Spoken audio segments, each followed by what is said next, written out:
चलते उत्तराखंड आते रहे हैं, लेकिन इस बार मोदी आपदा में फंसे लोगों को राहत पहुंचाने के लिए यहाँ पहुंचे थे। उनके साथ बाकायदा अनुभवी IAS और IPS अधिकारियों की एक पूरी टीम थी। इनमें खास तौर पर कुछ लोग उत्तराखंड मूल के भी शामिल थे, जिनकी मदद से मोदी ने पूरी रणनीति के साथ आपदा प्रबंधन कार्य को अंजाम दिया और तकरीबन 15,000 लोगों को रेस्क्यू कराने की बात सामने आ रही है। बीजेपी के राष्ट्रीय सचिव त्रिवेंद्र सिंह रावत का कहना है कि मोदी ने अपने पूरे अधिकारियों के साथ इस कार्य को अंजाम दिया है। अगर सीधा कहें तो नरेंद्र मोदी खामोशी के साथ उत्तराखंड में एक बड़ी लकीर खींच गए हैं। जहां सरकार पहले सेना और अर्धसैनिक बलों के कमान संभालने तक असहज स्थिति में नजर आई थी, वहीं नरेंद्र मोदी ने बिल्कुल खामोशी के साथ तकरीबन 15,000 लोगों को रेस्क्यू कराकर उनके घर वापस भेज दिया है। उत्तराखंड में हुई बर्बादी को केंद्र सरकार द्वारा राष्ट्रीय आपदा घोषित न किए जाने को लेकर आज ब्राह्मण सभा ने लखनऊ में अपना विरोध प्रदर्शन किया और केंद्रीय गृह मंत्री का विधानसभा के ठीक सामने पुतला जलाकर नारेबाजी भी की।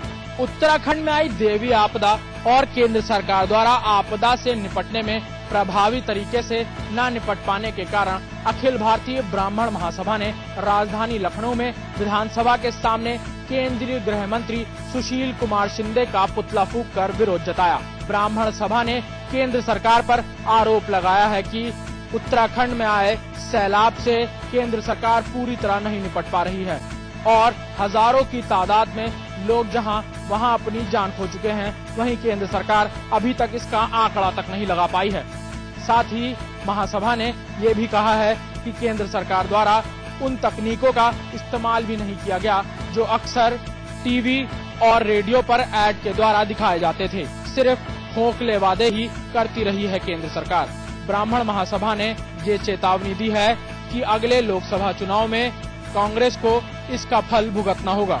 ब्राह्मण महासभा ने केंद्र सरकार पर आपदा से पूरी तरह न निपट पाने का आरोप भी लगाया है। उत्तराखंड में आपदा का जो दर्दनाक चेहरा दिखाई दिया है उससे पूरा देश सिहर उठा है, लेकिन बड़ा सवाल यह है कि क्या हम आपदा से पहले और बाद की परिस्थितियों के लिए तैयार थे? ऐसा लगता तो नहीं है, क्योंकि इस बार आपदा प्रबंधन विभाग सभी स्तर पर फेल हुआ है। उत्तराखंड में जिस तरीके की आपदा आई है वो शायद इतिहास में कहीं भी इसका जिक्र न मिले। आपदा बड़ी थी और प्राकृतिक भी, जिसको रोक पाना इंसान के बस की बात नहीं है, लेकिन आपदा में लोग प्रकृति के प्रकोप से कम सरकारी मशीनरी के लचर रवैये से ज्यादा मारे गए हैं। जी हाँ, प्रदेश का आपदा प्रबंधन विभाग न आपदा से पहले की तैयारी कर पाया और न ही आपदा के बाद की परिस्थितियों को झेल पाया। साफ है, राज्य में आपदा प्रबंधन विभाग का निर्माण तो किया गया है, लेकिन संसाधन विहीन उसे बनाया गया है। आपको ये जानकर हैरानी होगी कि इतना बड़ा विभाग बनाया गया है, लेकिन सरकार ने उसका बजट मात्र 1 करोड़ रुपए ही रखा हुआ है। हालांकि 100 करोड़ रुपए अलग से व्यवस्था है, लेकिन वह आपदा के दौरान मुआवजे के अलावा कहीं और खर्च नहीं किया जा सकता।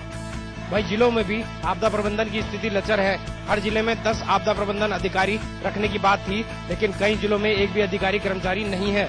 वहीं सरकार पिछले कई सालों से आपदा रिस्पांस टीम बनाने की बातें ही करती रही है, लेकिन कभी यह टीम नहीं बनी, क्योंकि जब आपदा आती है तो ऐसी बातें की जाती है और जैसी आपदा खत्म, सरकार और शासन भी इस ओर ध्यान देना बंद कर देते हैं। प्रदेश के आपदा प्रबंधन के अधिशासी निदेशक पीयूष रौतेला के अनुसार जो व्यवस्था सरकार द्वारा मिली है वो बहुत कम है, जो कर्मचारियों की तनख्वाह में ही लग जाती है। इसलिए आपदा प्रबंधन की तैयारी कैसे करें? उत्तराखंड की त्रासदी से बचकर आए लोगों के चेहरे पर डर का भाव साफ साफ दिख रहा है। बहुत खुशकिस्मत ही है जो अपने घर तक वापस आ गए, नहीं तो कितने बदनसीब हैं जो वहीं के वहीं रह गए। उत्तर प्रदेश में अरुण कुमार मिश्रा, जो कि विशेष सचिव गृह हैं, उनके निजी सचिव परशुराम गुप्ता अपने परिवार व दोस्तों के साथ 4 धाम की यात्रा पर गए हुए थे, पर अचानक आई हुई प्राकृतिक आपदा ने सब कुछ तबाह कर रख दिया। उन्होंने बताया कि शुक्रवार को शाम उन्होंने दर्शन किया। दर्शन करने से पहले 3 दिन से लगातार बारिश हो रही थी। उसके बाद अचानक आई बहुत तेज पानी की लहरों ने सब कुछ तबाह करके रख दिया। चारों तरफ सिर्फ पानी ही पानी था, चट्टान टूट टूट कर गिर रही थी। उन्होंने बताया कि उन लोगों के पास खाने के लिए सिर्फ बिस्कुट था, कई दिनों तक बिस्कुट खाकर ही गुजारा। उन्होंने बताया कि उत्तराखंड प्रशासन की तरफ से कोई मदद नहीं मिल रही थी। उन्होंने संबंधित अधिकारियों से कई बार शिकायतें की तो प्रशासन से कोई मदद नहीं मिली। उसके बाद उनके साथ के 2 यात्रियों की जान भी चली गई। वे लोग इस त्रासदी से बचकर आए, बस इसी बात की खुशी है और उनके परिवार बहुत खुश है। उत्तराखंड की भीषण त्रासदी से बचकर आए लोग भले ही अपने को बहुत खुशनसीब मान रहे हों, पर शायद उन्हें यह मंजर भूले नहीं भूल रहा है। केदारनाथ में आई भयंकर तबाही को 1 हफ्ता होने को है। अभी भी हजारों की तादाद में यात्री वहां फंसे हुए हैं। कुछ खुशनसीब परिवार अपने अपने घर लौट आए हैं, जिनमें से एक परिवार ग्रेटर नोएडा का रहने वाला है, जो कि आज अपने परिवार वालों के पास सकुशल लौट आया है। सहमी सी आंखों में डर साफ नजर आ रहा है। मौत का वो खौफनाक मंजर भुलाए नहीं भूल पा रहे हैं। दरअसल ये वो लोग हैं जिन्होंने केदारनाथ में हुए उस मौत के मंजर को खुद अपनी आंखों से देखा था। ग्रेटर नोएडा के टिकेश्वर नाथ उपाध्याय अपने परिवार के साथ केदारनाथ की यात्रा पर गए थे और आज अपने परिवार के साथ सकुशल ग्रेटर नोएडा लौट आए हैं। उपाध्याय जी का कहना है उनको किसी भी प्रकार की सुविधा नहीं मिली, न खाने को रोटी न पीने को पानी। सरकार के सभी दावों को खोखला साबित करती उपाध्याय जी की इन बातों से सरकार के किए गए तमाम दावों को खोखला साबित कर रहे हैं। ये कहना गलत नहीं होगा। टिकेश्वर नाथ उपाध्याय का परिवार खुशनसीब है जो कि अपने घर आज सकुशल लौट आया है, लेकिन केदारनाथ में अभी भी हजारों यात्री फंसे हुए हैं और बस एक ही दुआ मांग रहे हैं, जल्द से जल्द अपने घर वापस लौटने की। उत्तराखंड में आई भारी आपदा के बाद हर तरफ तबाही का मंजर दिखाई दे रहा है। उसके बाद हर कोई मदद के लिए आगे आ रहा है। अलीगढ़ मुस्लिम यूनिवर्सिटी ने 10 डॉक्टरों की एक टीम को उत्तराखंड के लिए रवाना किया है। उत्तराखंड में आए जल प्रलय के बाद हर कोई सकते में है। हर कोई किसी न किसी तरह मदद पहुंचाना चाहता है।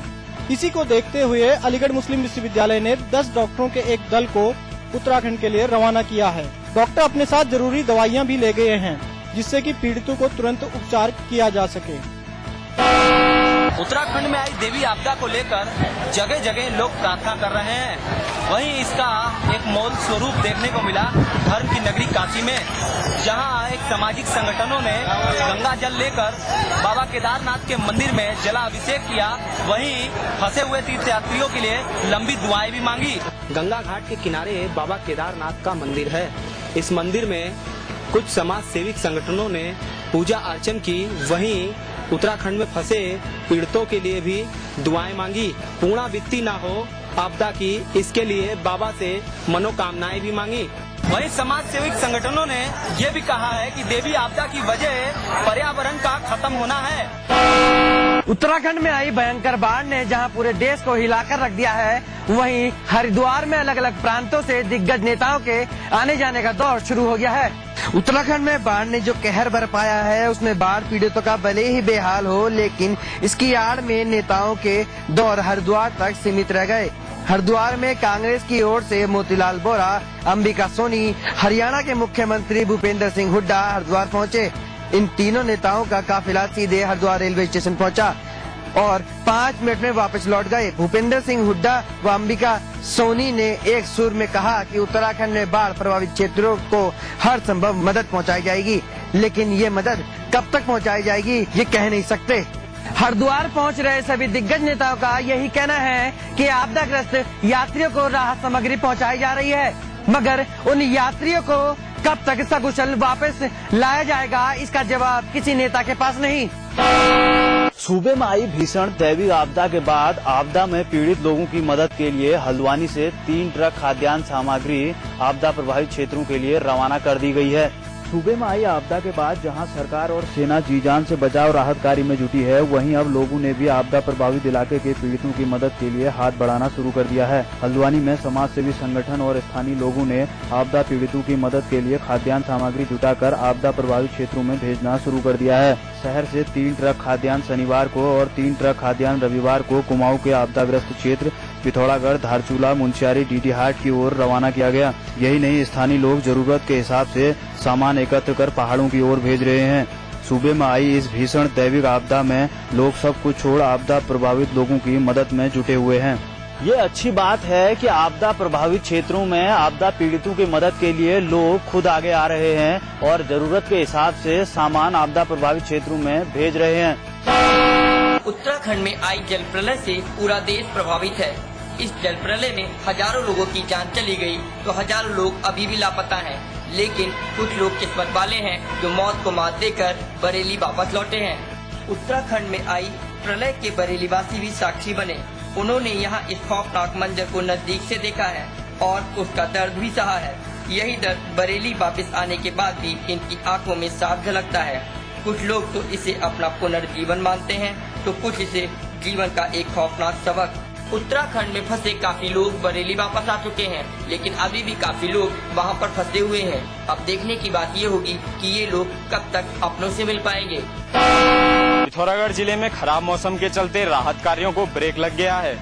रविवार सुबह से ही आसमान में बादल छाए रहे, जिस कारण वायुसेना का हेलीकॉप्टर उड़ान नहीं भर सका। पिथौरागढ़ जिले के आपदाग्रस्त क्षेत्रों में फंसे लोगों को निकालने और राहत पहुंचाने का काम आज दिन भर नहीं हो सका। खराब मौसम के चलते दिन भर आसमान में धुंध और बादल छाए रहे, जिस कारण वायुसेना का हेलीकॉप्टर उड़ान नहीं भर सका। आपदा पीड़ित दिन भर आसमान में टकटकी लगाकर देखते रहे, लेकिन दिन भर कोई भी मदद के लिए नहीं पहुंचा। सेना के आला अधिकारियों का कहना है कि मौसम साफ होते ही राहत कार्य शुरू हो जाएगा। अब देखना यह है कि आखिर कब मौसम साफ होता है और कब आपदा पीड़ितों को राहत दी जाती है। कुदरत के कहर से उत्तराखंड में जो तबाही आई, उसमें ना जाने कितने लोग काल के गाल में समा गए और ना जाने कितने लोग अभी भी लापता हैं। जो लोग बच गए हैं उनकी घर वापसी भी अब शुरू हो गई है। उत्तर प्रदेश के चंदौली से 40 लोगों का जत्था केदार धाम गया था, लेकिन इनमें से आधे लोग ही किस्मत वाले निकले जो लौटकर घर वापस आ गए। चंदौली में जो लोग घर वापस आए, इन लोगों ने आप बीती सुनाई, उसे सुनकर आपकी आंखें भर आएंगी। इनकी आंखों में उस त्रासदी का दर्द था, व्यवस्था के प्रति आक्रोश था और स्थानीय लोगों के प्रति असंतोष। बस में सवार होकर उत्तर प्रदेश के चंदौली के 40 लोग केदारनाथ धाम की यात्रा पर निकले थे। इन लोगों की आंखों में परलोक संभालने का सपना था और मन में आस्था और विश्वास, लेकिन इनको क्या पता था कि कुदरत का कहर इन लोगों पर टूट पड़ेगा और केदारनाथ धाम में देवादिदेव के दर्शन की बजाय मौत से साक्षात्कार हो जाए। किसी तरह जो बच गए उनको हेलीकॉप्टर द्वारा नीचे लाया गया।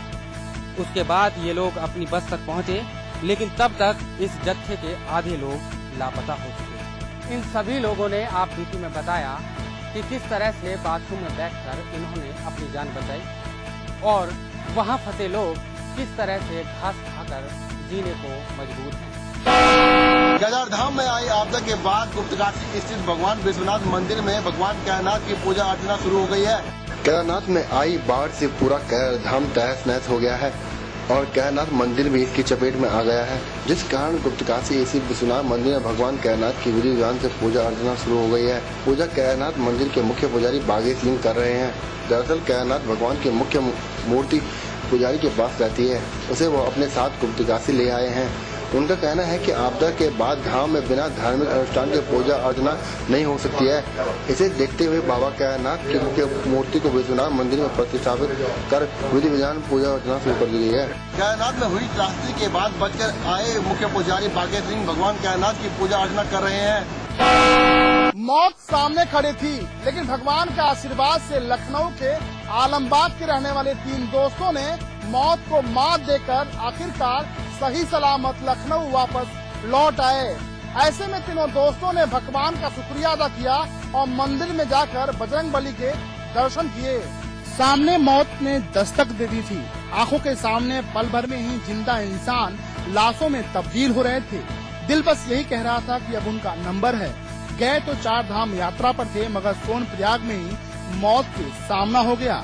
लखनऊ के आलमबाग सूर्यनगर के रहने वाले 3 दोस्त आकाश उपाध्याय, शैलेंद्र सिंह और नवीन ने जो मंजर देखा उसे वो ताउम्र भूल नहीं सकते। तीनों दोस्त एक साथ यात्रा पे निकले थे, मगर उत्तराखंड में आए जल प्रलय ने इन्हें भी तबाह कर दिया। जिंदगी के लाले थे, ऐसे में सामान की बात कौन करे। सफर में कई लोग दोस्त बन गए थे, मगर मौत ने उन्हें अपनी आगोश में सुला लिया। ये कई लोगों को इन दोस्तों ने बचाया भी तो कई ने इनके सामने ही दम तोड़ दिया। ये खुशनसीब थे, भगवान और सेना की मदद से बचकर सकुशल घर वापस लौट आए। जब सामने मौत ने दस्तक दी थी, तब भगवान बजरंगबली को याद किया और कहा था कि सकुशल वापस घर लौटे तो मंदिर में प्रसाद चढ़ाएंगे और दर्शन करेंगे। लिहाजा प्रसिद्ध हनुमान मंदिर में तीनों दोस्तों ने पूजा अर्चना की और प्रसाद चढ़ाए। इतना ही नहीं, तीनों दोस्त मौत के उस खौफनाक मंजर को याद कर आज भी सहम जाते हैं और भगवान से यही दुआ कर रहे हैं कि दुश्मन को भी ऐसा खौफनाक मंजर देखने को नसीब न हो। इटावा में सीएम अखिलेश यादव ने छात्र छात्राओं को लैपटॉप बांटे। इस कार्यक्रम में सपा सुप्रीमो मुलायम सिंह यादव और राम गोपाल यादव भी मौजूद रहे। सैपई महोत्सव पंडाल में मुख्यमंत्री अखिलेश यादव ने मंच पर 50 लाभार्थियों को लैपटॉप वितरित किए। इनमें से 32 लाभार्थी इटावा जनपद के थे, जबकि 18 मैनपुरी जनपद के। इटावा में कुल 7,217 छात्र छात्राओं को लैपटॉप का तोहफा मिला। आपको भले ही